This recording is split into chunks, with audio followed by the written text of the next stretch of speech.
Hello दोस्तों, maths करनी channel में आपका स्वागत और अभिनंदन है। आज हम पादपों में पोषण किस प्रकार से होता है उसके बारे में अध्ययन करेंगे। कल हमने पादपों में जनन के बारे में अध्ययन किया था और यदि आपको ये कंटेंट बहुत अच्छा लगता है तो आप इस चैनल को प्लीज़ सब्सक्राइब कर लीजिए। यानी कि ये नोट्स ही बहुत ही महत्वपूर्ण नोट्स हैं, क्योंकि आप ये नोट्स सभी है वो NCERT की बुकों को ध्यान में रख करके उन्हीं से बनाए गए हैं। और इन नोट्सों को पढ़ने के बाद यदि आप प्रीवियस क्वेश्चन उठा कर देखेंगे तो लगभग क्वेश्चन इन्हीं नोट्सों से आए हुए हैं। यानी कि सभी क्वेश्चन है वो NCERT बुकों से आए हुए हैं। अब देखो, कार्बोहाइड्रेट, वसा, प्रोटीन, विटामिन एवं खनिज लवण भोजन के घटक हैं जो हमारे शरीर के लिए अति आवश्यक है, पोषक कहलाते हैं। सभी जीवों के लिए भोजन की आवश्यकता होती है। पौधे अपना भोजन स्वयं बनाते हैं, लेकिन मानव तथा अन्य प्राणी प्रत्यक्ष अथवा परोक्ष रूप से पादपों पर निर्भर रहते हैं। यानी कि पौधे अपना भोजन बनाते हैं स्वयं, लेकिन पौधे के अलावा अन्य सभी प्राणी है वो पादपों पर निर्भर रहते हैं। सजीवों द्वारा भोजन ग्रहण करने एवं इसके उपयोग की विधि को पोषण कहते हैं। और पोषण की वह विधि जिसमें जीव अपना भोजन स्वयं बनाते या संश्लेषित करते हैं स्वपोषण कहलाती है। अतः ऐसे पादपों को स्वपोषी कहते हैं, जैसे पेड़ पौधे। जो जीव पादपों द्वारा संश्लेषित भोजन ग्रहण करते हैं उन्हें विषमपोषी कहते हैं, जैसे मानव और कोई भी जानवर, अर्थात अपना भोजन स्वयं नहीं बनाते हैं। यानी कि जो जीव विषमपोषी होते हैं वे अपना भोजन स्वयं नहीं बनाते हैं। अब प्रकाश संश्लेषण, यानी कि पादपों में खाद्य संश्लेषण का प्रक्रम है। पत्तियां पादपों की खाद्य फैक्ट्रियां हैं। मृदा में उपस्थित जल एवं खनिज जड़ या मूल द्वारा अवशोषित किए जाते हैं तथा तने के माध्यम से पत्तियों तक पहुंचाए जाते हैं। जल एवं खनिज वाहिकाओं द्वारा पत्तियों तक पहुंचाए जाते हैं। यानी कि जल और खनिज वो वाहिकाओं द्वारा पत्तियों तक पहुंचाए जाते हैं और तने तक पहुंचाए जाते हैं जड़ द्वारा।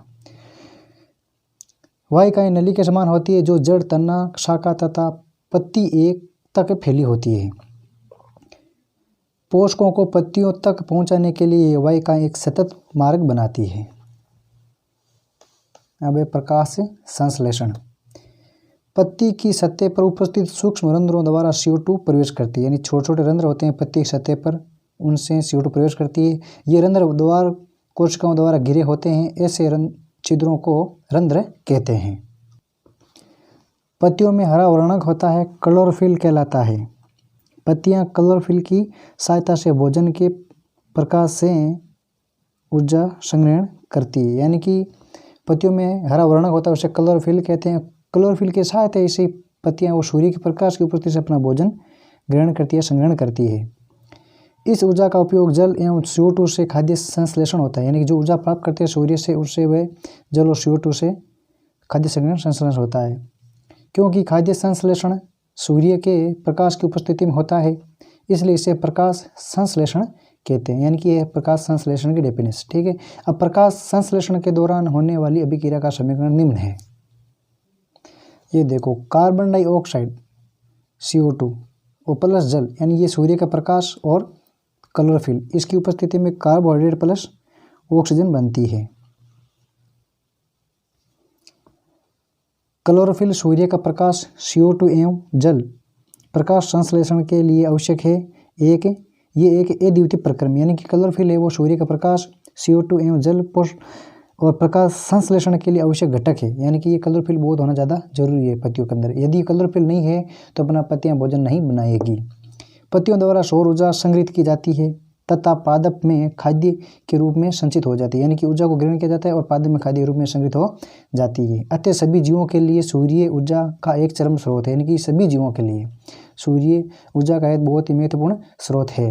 प्रकाश संश्लेषण की अनुपस्थिति में पृथ्वी पर जीवन की कल्पना करना लगभग असंभव ही है। प्रकाश संश्लेषण की अभिक्रिया में O2 के साथ कार्बोहाइड्रेट भी निकलती है।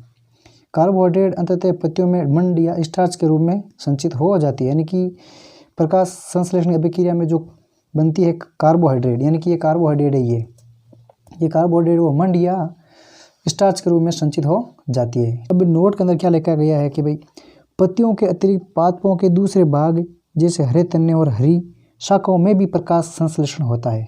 जैसे मरुस्थलीय पादपों में पत्तियां शूल रूपी हो जाती है, जिससे जल की सतह कम होती है, यानी कि वाष्पोत्सर्जन द्वारा। ठीक है, यानी कि मतलब मरुस्थलीय पौधे हैं, यानी हम कह सकते हैं कि भाई नागफनी है ना, उस नागफनी के पौधे की मतलब पत्तियां वो कांटे के रूप में मतलब प्रतीत हो जाती है, जिससे प्रकाश संश्लेषण की क्रिया कम होती है। यानी कि नागफनी में तने के द्वारा प्रकाश संश्लेषण होता है, क्योंकि उनकी पत्तियां तो कांटे के रूप में परिवर्तित हो जाती है।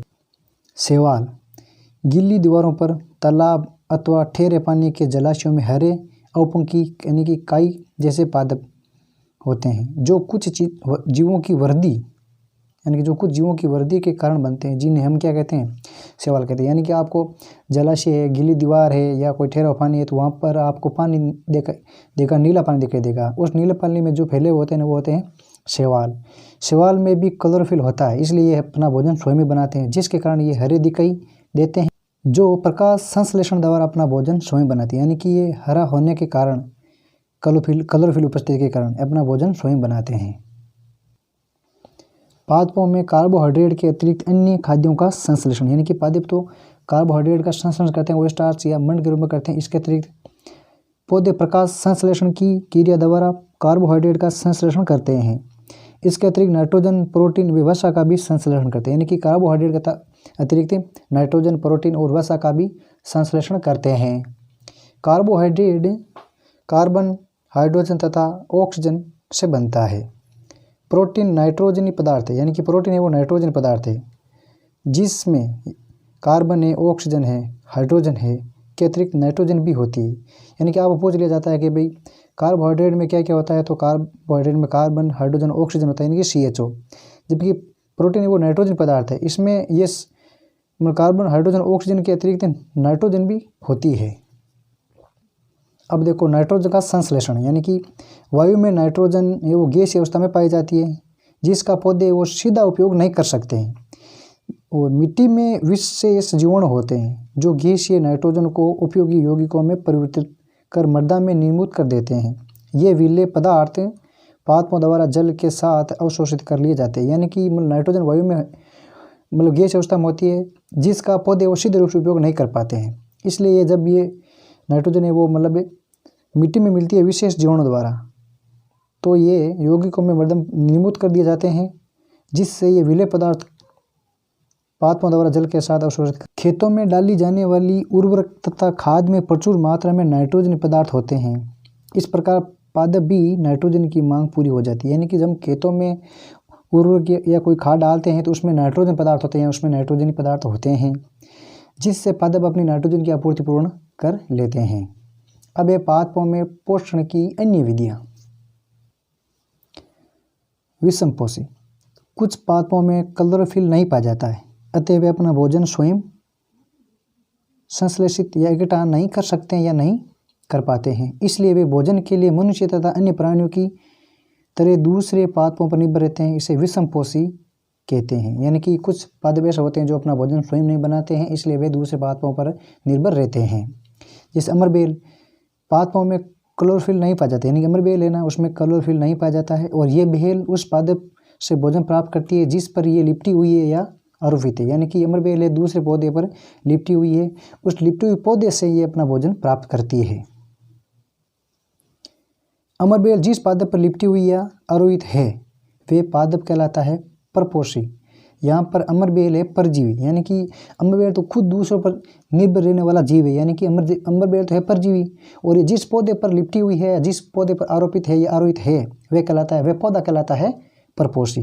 क्योंकि अमरबेल जैसे पादप परपोषी को अमूल्य पोषकों से वंचित करते हैं। पोषण की अन्य विधियों में कीटभक्षी पादप, कीटों को पचाने या भक्षण करने वाले पौधे कीटभक्षी पादप कहलाते हैं, जैसे वीनस फ्लाई ट्रैप और संड्यू पादप।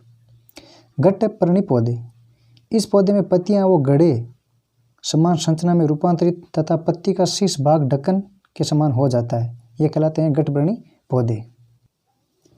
गड्ढे के अंदर रोम होते हैं, यानी कि वो पादप होता है, उस पादप के गड्ढे के अंदर क्या होते हैं, रोम होते हुए उसका गड्ढे का आकार लेने के बाद में जो नीचे की ओर होते हैं। जैसे ही कोई कीट नज़दीक आता है तो गड्ढे में गिर जाता है और रोमों के बीच फंस जाता है और कीटों का रोमों द्वारा पाचन हो जाता है। यानी कि जब भी कोई कीट पादप को नज़दीक आता है तो वे गड्ढे के अंदर गिर जाता है और गड्ढे के अंदर रोम होते हैं, वो रोम या कीट का भक्षण कर लेते हैं। गट प्राणी पादप हरा होता है तथा प्रकाश संश्लेषण की क्रिया करता है, परंतु नाइट्रोजन की मांग को पूरा करने के लिए कीटों का भक्षण करता है। यानी कि गट प्राणी पादप तो हरा होता है, उसमें मतलब इस प्रकाश संश्लेषण की क्रिया करता है, लेकिन इसमें नाइट्रोजन की मांग है वो अपने कीटों को खा करके पूर्ण करता है। मृतजीवी पौधे। वर्षा के दिनों में वृक्षों की सड़ी गली, टूटी टहनियाँ अथवा तनों या छाल पर छत्ते के समान संरचनाएं दिखाई देती है। ये जीव कवक या फंजाई कहलाते हैं। यानी कि वर्षा के समय या मतलब कहीं पर हम देखते हैं कि भाई पौधों पर कुछ संरचनाएं हमें दिखाई देती है, वे संरचनाएं कहलाती है कवक या फंजाई।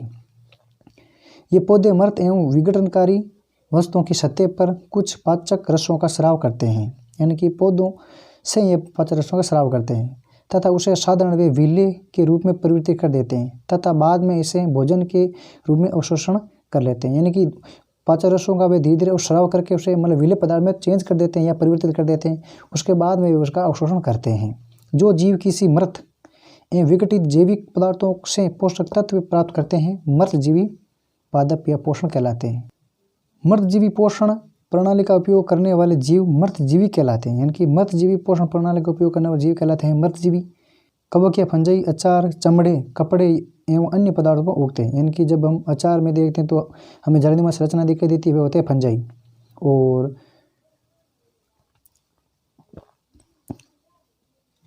बारिश के मौसम में चमड़े पर भी संरचना दिखाई देती है, वो जालीनुमा, वो भी फंजाई होते हैं। ठीक है। ये नम एवं उष्ण स्थानों पर शीघ्र वृद्धि करते हैं। यानी कि नम और उष्ण स्थान है ना, वहाँ पर ये शीघ्र वृद्धि करते हैं। कवकों की वृद्धि में वर्षा ऋतु सबसे अच्छी परिस्थिति मानी जाती है। यानी कि कवक के वर्षा ऋतु में बहुत ज़्यादा गति से मतलब में वृद्धि करते हैं।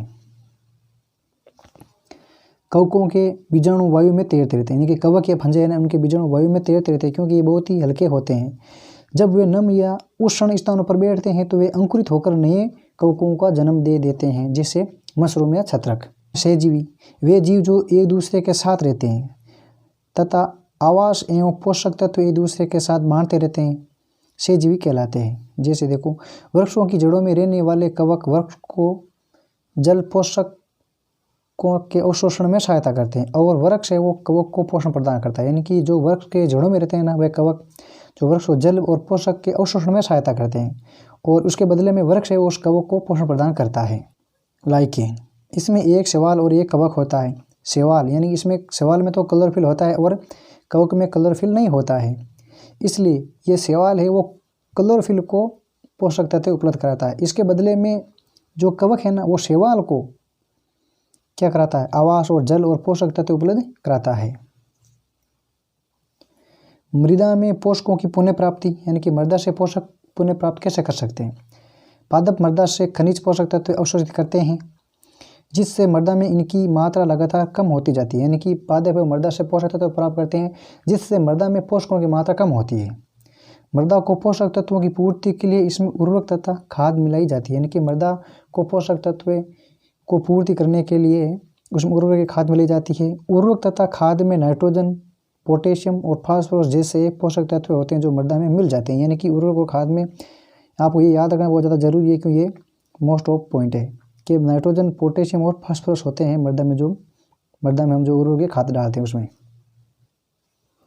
पौधे वायुमंडल से नाइट्रोजन का सीधे उपयोग नहीं कर सकते हैं। यानी कि पौधे वो वायुमंडल से नाइट्रोजन का सीधे उपयोग नहीं कर सकते हैं, ये विलेय के रूप में ही उपयोग कर सकते हैं। जैसे राइबोजियम जीवाणु है वो वायुमंडलीय नाइट्रोजन को विलेय पदार्थों में परिवर्तित कर देते हैं। यानी कि राइबोजियम जीवाणु है वो मतलब वायुमंडलीय नाइट्रोजन होते हैं वायुमंडल में, उसको विलेय पदार्थ के रूप में परिवर्तित कर देते हैं।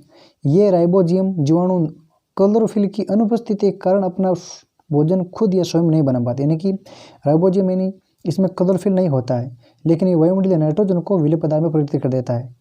और जैसे देखो, ये चना है, मटर, मूंग, सेम या अन्य फलीदार पादपों जड़ों में पाए जाते हैं। कौन? राइबोजियम। यानी कि राइबोजियम है वो जीवाणु मटर, मूंग, सेम और अन्य फलीदार पौधों जड़ों में पाए जाते हैं। ये राइबोजियम जीवाणु पौधों को नाइट्रोजन की आपूर्ति कराते हैं। यानी कि जो विलेय पदार्थ के रूप में जो नाइट्रोजन को मतलब बदल देते नहीं। राइबोसोम जीवाणु ये पौधों को आपूर्ति कराते हैं नाइट्रोजन की। इसके बदले में पौधे राइबोसोम जीवाणु को आवास एवं खाद्य पदार्थ प्रदान करते हैं। अतः इसमें सहजीवी संबंध होता है, यानी कि नाइट्रोजन, यानी कि देखो कि भाई राइबोसोम जीवाणु है पौधों को नाइट्रोजन पूर्ति कराते हैं और इसके बदले में पौधे वो राइबोसोम जीवाणु को रहने के लिए आवास प्रदान करते हैं। इसलिए इसमें एक दूसरे में सहजीवी संबंध हो गया। इस कारण दालों की फसलों के लिए मृदा में नाइट्रोजन उर्वरक देने की आवश्यकता नहीं पड़ती है, क्योंकि दालों में ही जैसे मूंग है, मटर, सेम है, अन्य फलदार पौधे हैं, उसमें स्वयं में राइबोसोम जीवाणु होता है जो कि नाइट्रोजन को वायुमंडलीय नाइट्रोजन को नाइट्रोजन विलेय में रूप में परिवर्तित कर देता है। तो इस प्रकार मैंने पादपों में पोषण का अध्ययन किया था, जिसमें पौधे अपना भोजन किस प्रकार बनाते हैं और कौन से पौधे स्वपोषक होते हैं, कौन से विषम पोषक होते हैं, कौन से कीट भक्षी पादप होते हैं, और राइबोसोम जीवाणु के बारे में अध्ययन किया था। कवक और शैवाल इसके बारे में अध्ययन किया था। कवक को फफूंदी फंगी भी कहते हैं। तो यदि आपको ये कंटेंट अच्छा लगता है, ताकि जो भी वीडियो या कंटेंट यहाँ से डाला जाएगा सबसे पहले आपके पास पहुँचेगा, और इसलिए आपका टाइम भी ज़ाया नहीं होगा और आप इस वीडियो को पहले देख करके अपने नोट्स आसानी से बना सकते हैं। और अब हम मिलेंगे अगले कंटेंट के साथ। तब तक के लिए ओके, थैंक यू, धन्यवाद, थैंक्स फॉर वीडियो।